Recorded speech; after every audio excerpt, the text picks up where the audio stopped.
Hello everybody, Mr. Lamojri here. Today's story is called Where the Wild Things Are.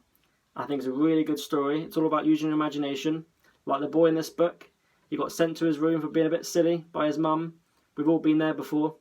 And yeah, use your imagination. So the boy in this book, imagine that he went onto a boat and then went into the forest and then met these wild things. So you can make your own story maybe. You could be in space, on the moon, on a rocket. You could be in a race car. You could be a dancer at a show. Anywhere your mind takes you, try and be as creative as you can. And yeah, enjoy the book, guys. Where the Wild Things Are. Story and pictures by Maurice Sendak.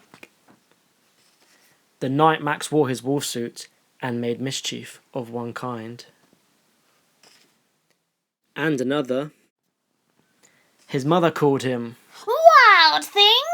and Max said, "I'll eat you up." So he was sent to bed without eating anything. That very night, in Max's room, a forest grew. And grew.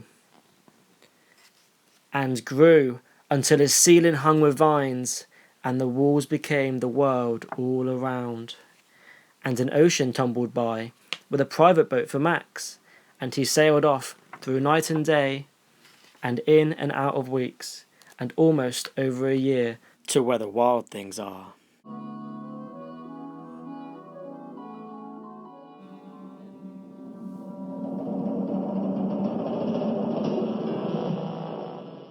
And when he came to the place where the wild things are, they roared their terrible roars, and gnashed their terrible teeth, and rolled their terrible eyes, and showed their terrible claws.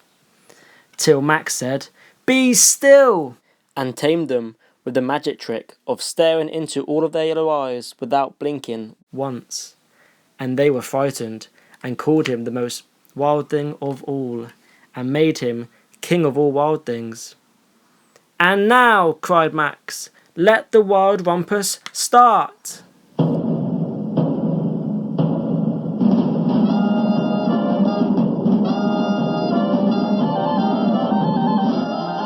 "Now stop," Max said, and sent the wild things off to bed without their supper. And Max, the king of all wild things, was lonely, and wanted to be where someone loved him best of all. Then, all around from far away, across the world, he smelled good things to eat, so he gave up being king of where the wild things are. But the wild things cried, Oh, please don't go. We'll eat you up. We love you so. and Max said, "No!"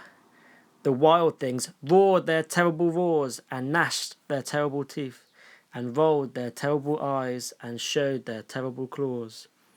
But Max stepped into his private boat and waved goodbye, and sailed back over a year, and in and out of weeks, and through a day, and into the night of his very own room, where he found his supper waiting for him. And it was still hot.